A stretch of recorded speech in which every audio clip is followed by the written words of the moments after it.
बहुत से लोग कहते हैं महाराज कथाएं तो बहुत होती, इनसे फायदा क्या है?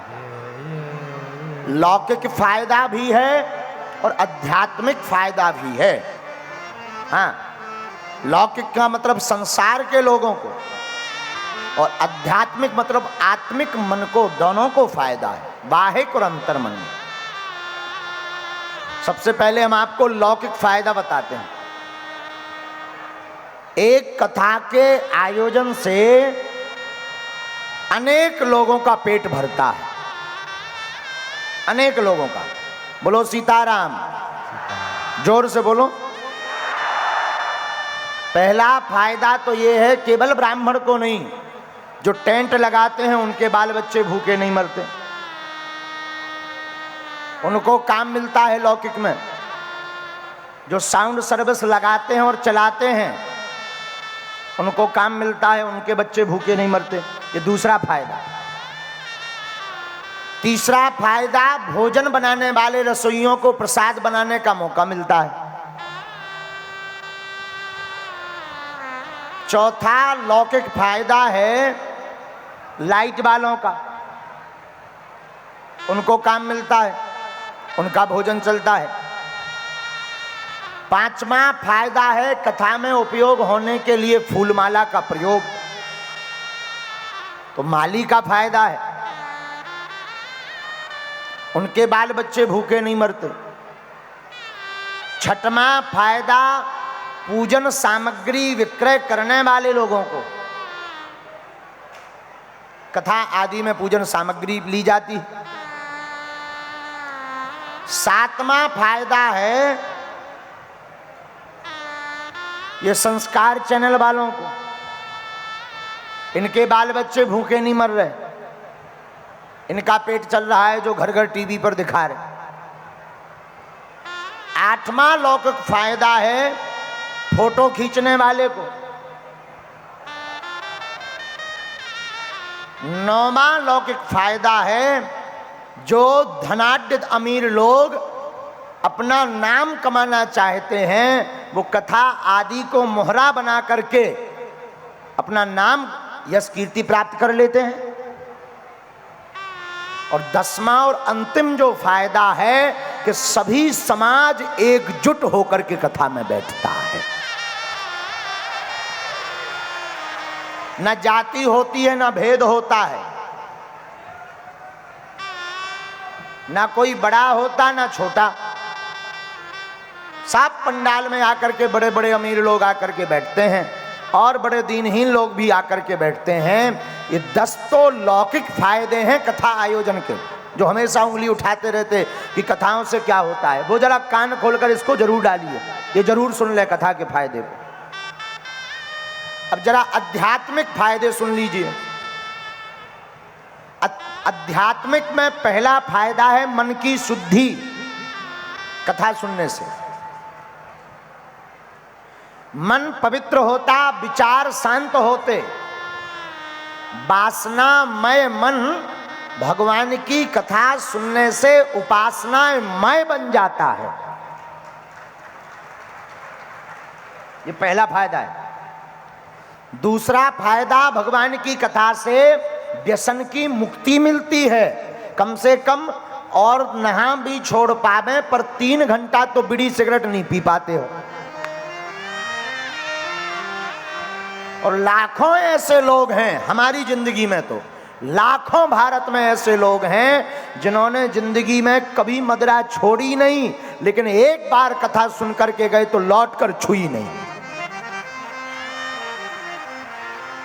मांस मंगरा बंद हो गए। हनुमान जी की ऐसी कृपा, हमारी तो कोई महिमा नहीं। बागेश्वर धाम के पागलों का सहयोग, आप सबका सहयोग, संतों का ऐसा आशीर्वाद कि आज तक जहां जहां कथा हुई वहां पर लहसुन प्याज की बिक्री में भी कमी आई। ये दूसरा फायदा है बाबा की जो। तीसरा आध्यात्मिक फायदा सुनिए बाबा।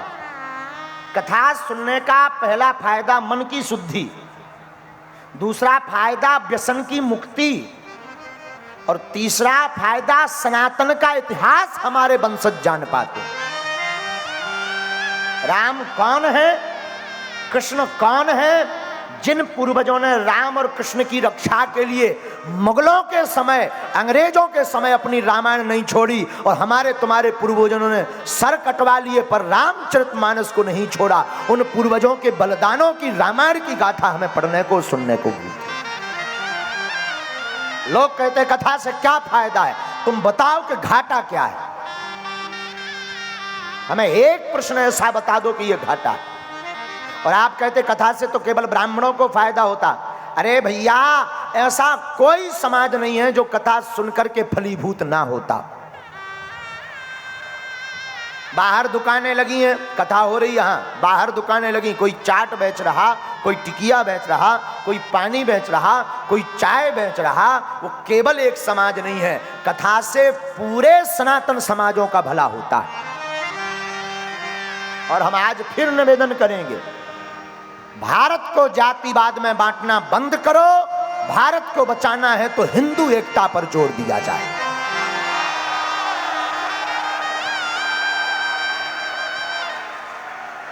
चौथा, आध्यात्मिक कथा के सुनने का फायदा है राम जी से जुड़ाव। किससे जुड़ाव? राम जी से।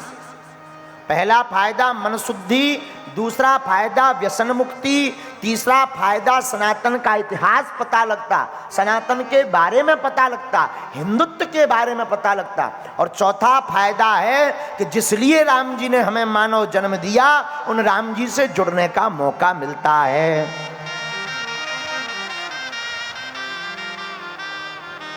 पांचवा फायदा है वाणी की पवित्रता। कथा सुनने से पूरा मन पवित्र तो होता ही है, तन भी पवित्र होता है। आप पूछो कैसे? कथा सुनते कहां से हो आप? कहां से? कानों से। तो कानों की शुद्धि। आंखों से संतों के दर्शन करते हो तो संतों की दर्शन करने से आंखों की शुद्धि। कथा के बीच बीच में कीर्तन होता है तो ताली बजाते हो तो हाथों की शुद्धि। कथा में चलकर आते हो तो पैरों की शुद्धि। मस्तक कथा में भगवान के चरणों में रखते हो तो मस्तक की शुद्धि होती है।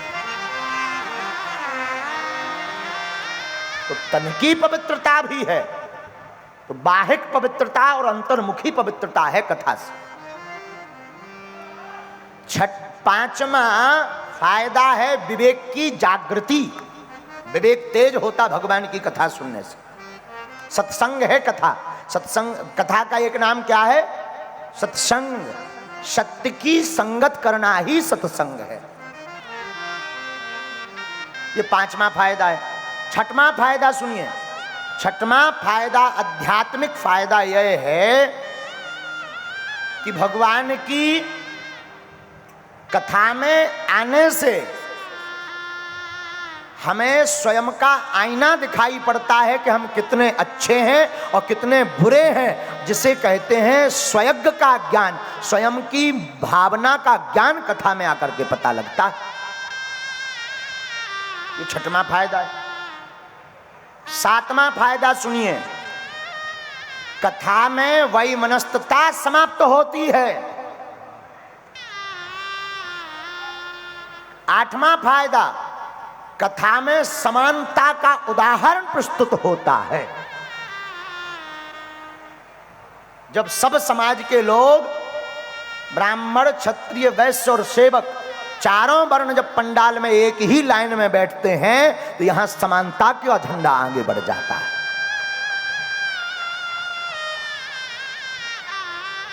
सातवां फायदा, अहमता शून्य होती है।